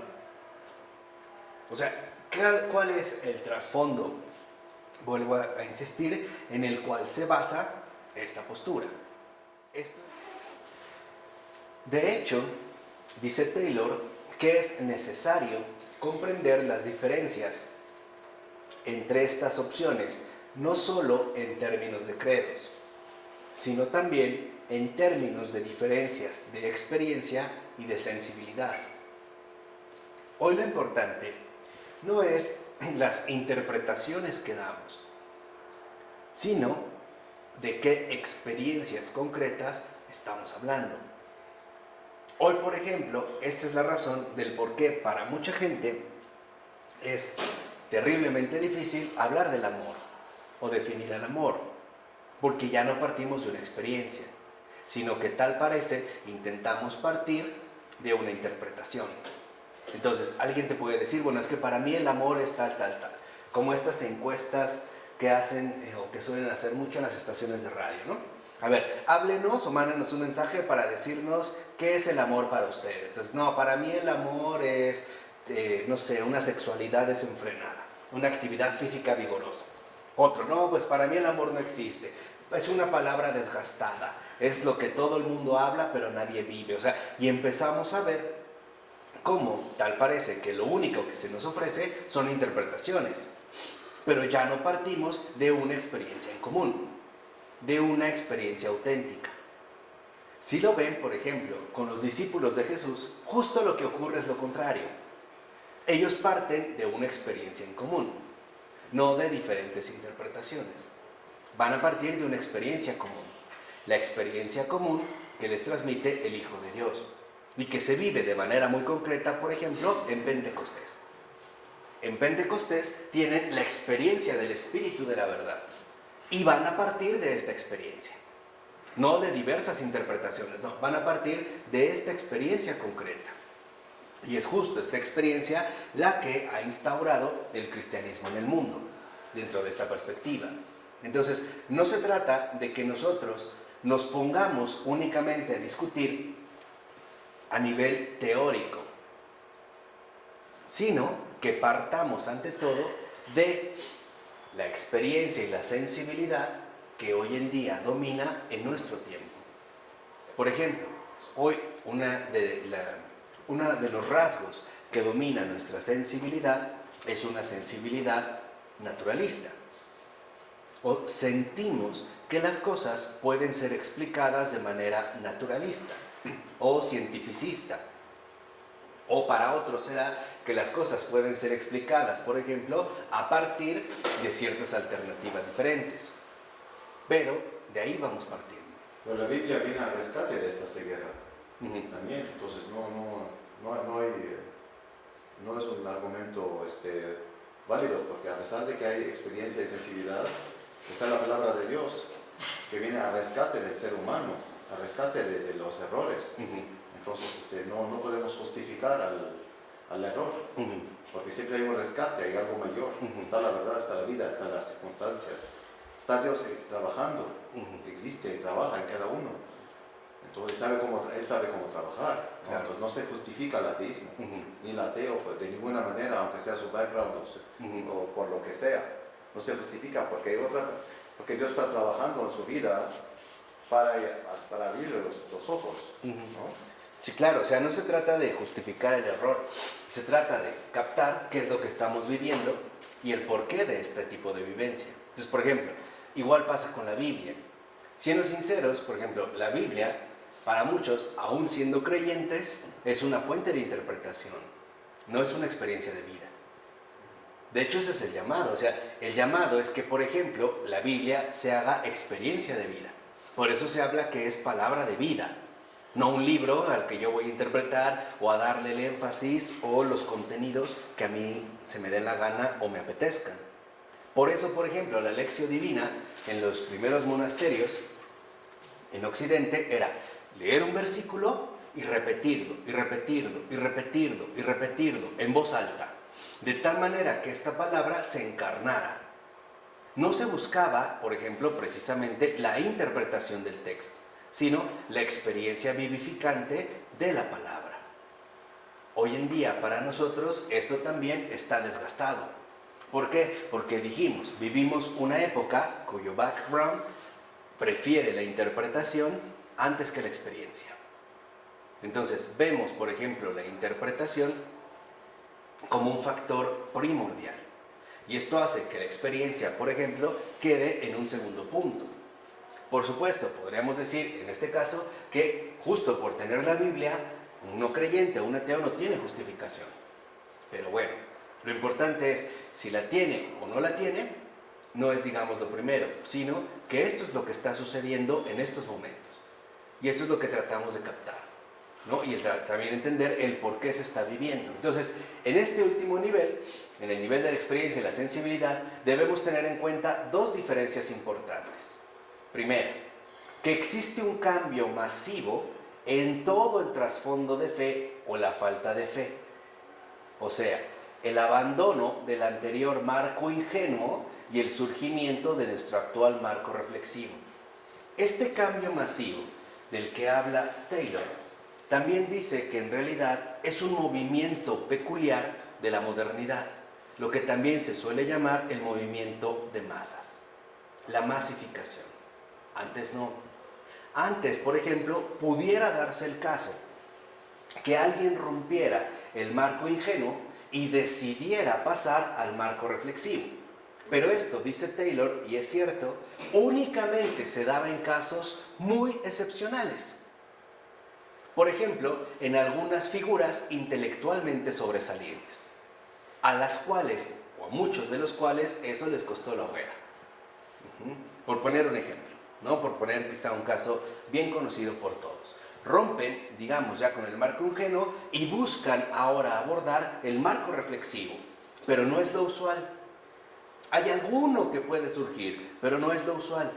Lo que sí es un rasgo característico de nuestra época es que este cambio, ¿no?, en la cuestión de la fe o la falta de fe se ha vuelto un cambio más bien masivo. O sea, la masificación también digamos, impactado en la cuestión de la fe. Y segundo, es preciso ser conscientes de cómo los creyentes y los no creyentes pueden experimentar su mundo de modo muy diferente. O sea, cómo en último término, por ejemplo, más allá de las posibles interpretaciones que se vayan dando, la experiencia que tiene cada uno es muy distinta la una de la otra. Y en esto es en lo que hay que enfatizar. Por ejemplo, en lo que hemos insistido bastante, ¿no?, y que también Pavel Forensky nos recordaba de manera frecuente. Lo importante en el caso de un creyente o un no creyente no se reduce tanto a qué piensan, sino realmente qué viven como experiencia.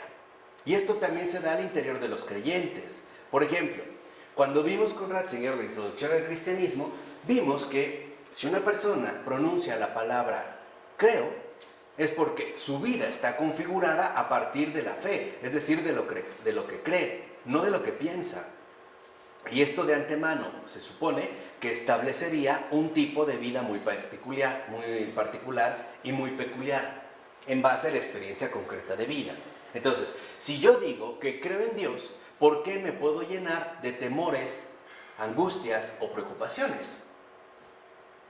Quiere decir que entonces el credo, o cuando yo digo credo, no lo estoy afirmando como una convicción, lo estoy pronunciando como una interpretación. Bueno, es lo que digo, en pocas palabras. O sea, tenemos que tener muy en cuenta que una cosa es lo que decimos y otra cosa es lo que vivimos. Y este es un carácter, digamos, muy específico a tener en cuenta en estos tiempos, que es en lo que comenzamos aclarando, ¿no? La diferencia fundamental que se establece entre la interpretación y la experiencia. Entonces, lo que Taylor dice es, ok, lo importante no son, digamos, las teorías que el creyente y el no creyente mantienen. O sea, lo importante no está en los argumentos que se ofrecen, lo importante está en la experiencia de vida que poseen. Pongamos un ejemplo muy sencillo. ¿Cómo vive un auténtico creyente las dificultades ordinarias de la vida? ¿Y cómo las vive un no creyente? Esto es lo que hay que detectar. Entonces, si nos quedamos en el nivel meramente teórico discursivo, no estamos entendiendo el verdadero punto esencial que hay que tomar en cuenta. Este ámbito fundamental es el ámbito de la experiencia. Por ejemplo, cuando el Papa Francisco nos habla tanto de la alegría, o cuando ha dicho que no hay nada peor que un cristiano triste, lo que nos está recordando es la experiencia cristiana, o sea, la experiencia viva de Cristo. No qué interpretación podemos dar, por ejemplo, de esta experiencia con Cristo, sino el testimonio vivo, en este caso, de la experiencia. Entonces, lo que es importante destacar no es, por ejemplo, tú qué piensas como ateo, no, es qué vives como ateo. Y por el contrario, no es qué afirma teóricamente un creyente, sino realmente qué vive este creyente. Ahí es donde se dan las incomprensiones fundamentales. Porque cuando uno realmente tiene una experiencia de vida creyente, esta experiencia de vida creyente, por lo regular, no puede ser asimilada en base a los parámetros usuales de interpretación. Y esto lo hemos visto incluso a lo largo de los siglos con muchos santos. Por ejemplo, a una Santa Faustina Kowalska le decían, ¿cómo crees que el Señor se te va a aparecer a ti si eres tan irrelevante? ¿Sí me explicó? O sea, es la interpretación la que se opone en este caso a la que... A la experiencia. A la experiencia. Entonces, Cristo en este caso lo que nos viene a promover es una experiencia. Esta experiencia involucra que nosotros también vayamos, y esta es la parte ascética de la dimensión cristiana, vayamos purificándonos de toda la serie de interpretaciones que nos van limitando o que nos van desviando de la experiencia auténtica. ¿Sí queda claro? Por eso lo importante es superar el ámbito de interpretación para volver a la experiencia concreta de la vida creyente. O sea, lo voy a poner muy brevemente. Hoy en día lo que se necesita es la experiencia de Cristo, no interpretaciones acerca de Cristo o interpretaciones acerca de la gracia de Cristo, de la Trinidad. No, lo que necesitamos son experiencias de vida, no teorías. Por eso, en gran medida, hoy es muy importante para el católico que se dé cuenta, por ejemplo, que en primer lugar, antes de escribir, tiene que vivir. Si no, el escrito va a entrar a formar parte de esta cantidad innumerable de interpretaciones ofrecidas. O sea, sinceramente, el católico solo puede escribir lo que ha vivido. O solo podría hablar de lo que ha vivido. De otra manera, no lo podría realizar. ¿En qué sentido no lo podría realizar? En el sentido de que entonces se convertiría en una interpretación más de este trasfondo a partir del cual vivimos. ¿No será que por esto nadie se atreve a hacer comparaciones entre los santos y los otros? Sí, claro. No quieren tocar la experiencia, quieren tocar la interpretación. No hay santos. Claro. Pero no hablan de la vida de los santos, no se atreven. Los rechazan. Claro. Como idea está rechazada, Claro. la idea está rechazada. Pero la vida del santo no la reconocen, ni hablan de ella ni la quieren conocer. Porque de antemano interpretan que no es necesaria, que no es por tanto. Claro. ¿Por qué? Porque si lo van a hacer, siempre la católica va a ser la ganadora, porque es la que más te enseña a amar a Dios. Es la única que te enseña a amar con todo tu alma, tu corazón a Dios. Entonces no entran en esta experiencia porque van a perder. Claro. Por eso se habla que, y esto es, digamos, como parte de la renovación católica del siglo XX, se habla de que el cristianismo es y ha sido y será una experiencia de vida, no una interpretación intelectual, no una simple doctrina o, digamos, el más bello de los argumentos irrefutables. No, se habla ante todo de la experiencia concreta de vida. Porque Cristo, como decía Luigi Giussiani, es un acontecimiento, pero es un acontecimiento de vida. No es precisamente una elaboración enteramente teórica. Esto, precisamente, el hecho de que se le diera tanto énfasis a la interpretación y por lo tanto a la reflexión, es decir, al marco reflexivo, llevó a un von Balthasar, a pesar de que eso le trajo innumerables problemas, a afirmar que la teología se hace de rodillas. O sea, lo que él decía es, a ver, la verdadera teología es experiencia de Dios. Esa es teología. Por eso él va a decir, ¿quiénes han sido los grandes teólogos? Pues los grandes santos. ¿No? O sea, ¿quiénes son los grandes teólogos? Los grandes santos. Cuando nosotros reducimos a Dios a un mero planteamiento intelectual, entonces en realidad no estamos hablando de Dios, estamos hablando de nuestra propia operación reflexiva. Hay una transmutación sutil, donde Dios es el pretexto para sacar lo mejor de nuestro propio desarrollo intelectual. Por eso, Balthasar, en este sentido, discutía, por ejemplo, con un Karl Rahner. Porque para Karl Rahner, lo importante, al parecer, era más bien la elaboración intelectualmente adecuada. Mientras que para Balthasar, lo mismo que para de Lubac o Ratzinger, etc., lo importante no estaba en el plano intelectual, sino en el plano experiencial. Es decir, tenemos que entender que la raíz de todo está en la experiencia. Entonces, si tú vas, por ejemplo, a discutir con un ateo, no se trata de que discutas argumentos, se trata de que compartas y entiendas cuáles son las diferencias en su modo de vida concreto, en las experiencias de vida, porque ahí es donde se pone de manifiesto los ámbitos diferentes en los cuales se está desarrollando nuestra propia existencia. Por eso es lo que yo les decía. ¿Cómo asumimos las situaciones ordinarias e inevitables de la vida? Por ejemplo, una enfermedad o una dificultad o la pérdida de un ser querido. ¿Cómo lo vive un creyente y cómo lo vive un no creyente?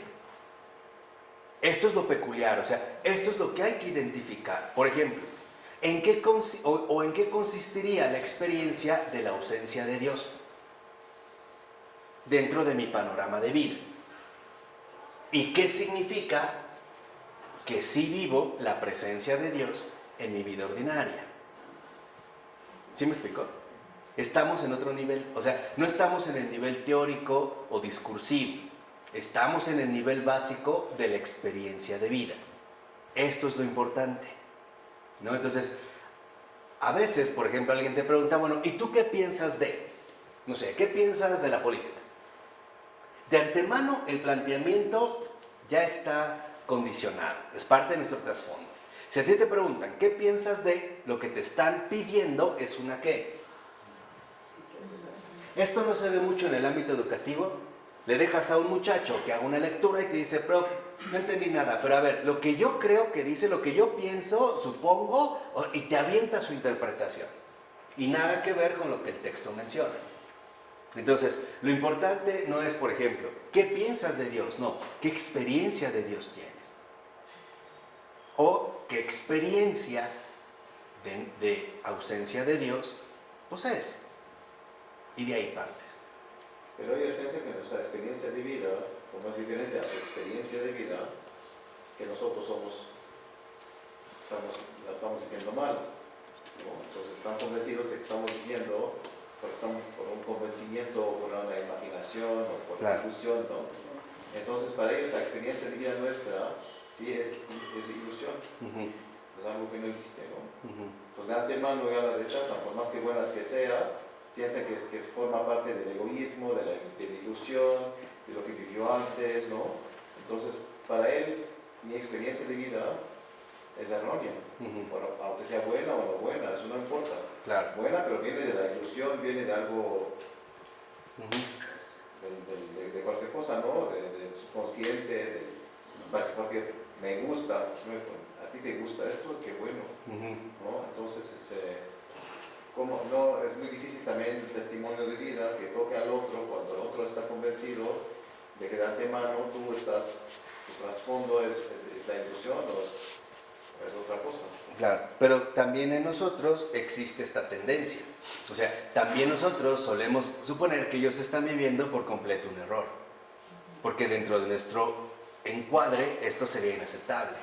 Y allí es cuando entran los conflictos. O sea, lo que tendríamos que compartir en realidad es las experiencias auténticas que tenemos como creyentes o bien como no creyentes. Por ejemplo, más que hablar de ateísmo a un nivel de desafío intelectual, tendríamos que hablar de las experiencias ateas. Por ejemplo, bueno, ¿qué es una experiencia atea? Nuestro recurso fundamental es una interpretación. Entonces, no es que él crea, es un recurso que forma parte, digamos, de salida de emergencia. Él aplica esta herramienta como un medio para bajar el nerviosismo, pero no es por una experiencia viva con alguien más, con una experiencia trascendente. O sea, pero con respecto a cómo viven ellos una experiencia de sufrimiento, o sea, se aplicaría el mismo criterio. ¿sí? O sea, por ejemplo, ¿cómo vivirían ellos en el caso de una experiencia de sufrimiento? O una de dos. O lo ven con un pesimismo irremediable, o lo ven con una frustración permanente. ¿No? Como decir, bueno, pues no había de otra opción, así son las cosas, y va, o definitivamente esto es a causa de tal tiene la culpa, porque a mí los demás no me ayudaban, bla, bla, bla. O sea, estaría como oscilando siempre en una cierta incomodidad. ¿Por qué? Porque lo que aquí está en juego es lo siguiente. Hoy en día, lo que nosotros como creyentes, o si es que de verdad nos decimos creyentes, necesitamos exponer es el sello auténtico de nuestra experiencia de vida, comenzando por las situaciones más básicas de la vida. Esta experiencia de vida significa que en efecto toda mi configuración de vivencias está, por decirlo así, definido de cierta manera en peculiar. Desde, como les decía, los rasgos más fundamentales y más básicos de nuestra propia convivencia. Ejemplo, ¿qué hago cuando detecto mis propios defectos de carácter? Pongamos un ejemplo también. ¿Qué hago? O sea, ¿qué hago cuando me doy cuenta que me enojo con facilidad? O que soy muy preocupón. O que soy bastante lujurioso, la verdad. Etcétera, etcétera, etcétera. O sea, ¿qué hago en pocas palabras cuando me topo con la irremediable debilidad humana? Vamos a plantearlo concretamente. ¿Qué hago? O sea, ¿cómo reacciono? ¿Cómo asumo estas situaciones inevitables de la vida? ¿Y cómo lo haría un no creyente? ¿Sobre qué bases elaboraría, digamos, su respuesta vivencial? ¿Sobre qué bases en concreta? Esto es lo que nos da un margen de comparación. Y entender que, por ejemplo, si alguien se dice realmente no creyente, buscará solventar las dificultades de la vida partiendo de un parámetro inmanente. Por ejemplo, ¿para qué le hablo a Dios si no existe? Es inútil, mejor me muevo tratando de agotar todos los recursos humanamente posibles. ¿Qué es lo que decíamos la vez pasada? Si soy creyente, se supone que los estándares de mi vida tendrían que ser completamente ¿qué? Distintos. Se supone que así tendría que ser. De hecho, así es. Esto es lo que cambia, porque los conflictos en los cuales hoy en día nos encontramos inmersos están básicamente en este nivel, en el nivel de la convicción y la interpretación. Comprendan lo que nos dijo Taylor. Hoy en día el peso está en la interpretación y aquí es donde nos quedamos atorados. Pero en los momentos reales de experiencia, la convicción, ahí, digamos, en estos momentos concretos, es la que pone al descubierto la falsedad de nuestras interpretaciones. Déjenme ahorita que voy a retomar un ejemplo de este tipo, para que entiendan a lo que voy. Imagínense, voy a poner 3 casos, ¿no? Una persona es sumamente devota al equipo de fútbol, las Chivas de Guadalajara. Es el rebaño sagrado. Tan es así que tiene su playera autografiada y la tiene colgada ahí en la sala en un marco especial con una luz de LED muy hermosa y no deja que nadie la toque porque eso es sagrado, ¿no? O sea, para él esto es verdaderamente un aficionado devoto. Otro, por ejemplo, es sumamente devoto y apegado a las pirámides de Teotihuacán, especialmente a los equinoccios, donde va año con año todo vestido de blanco para cargarse de energías, ¿no?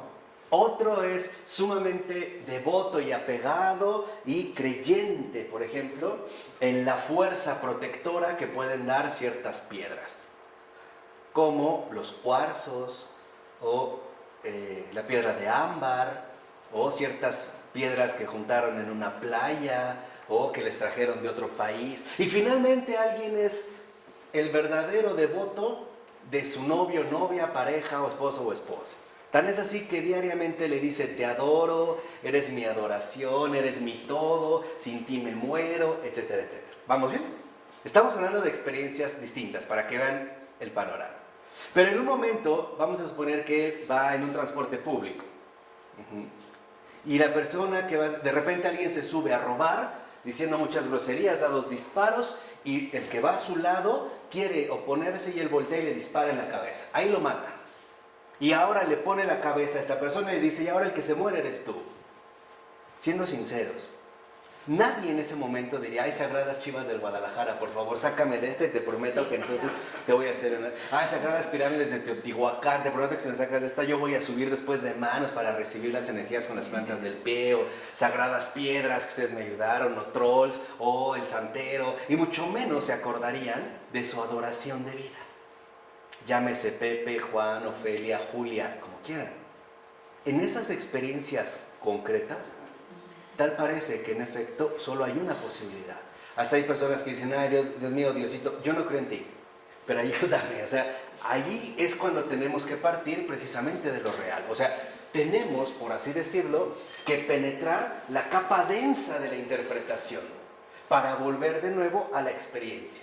Y esta experiencia es apelar a la realidad de la vida misma. Tenemos que recuperar la realidad de la vida misma, porque uno de los perfiles peculiares también de la cultura moderna son las situaciones meramente hipotéticas. ¿Se acuerdan lo que les dije? O sea, hoy nos encanta plantear situaciones hipotéticas que no tienen ninguna conexión con las situaciones reales de la propia vida. O sea, necesitamos nuevamente volver a la realidad. Y para terminar, entonces, basta por este momento reconocer lo siguiente. Entonces, el estado de la secularidad en el tercer sentido debe ser, por lo tanto, descrito en términos, fíjense, de la posibilidad o la imposibilidad de ciertos tipos de experiencia en nuestra era. Esto es lo que habría que indagar, si la posibilidad o la imposibilidad de ciertos tipos de experiencia, obviamente espiritual, en nuestra era. Por ejemplo, podríamos decir de manera ingenua que hoy es posible una experiencia creyente totalmente pura. No.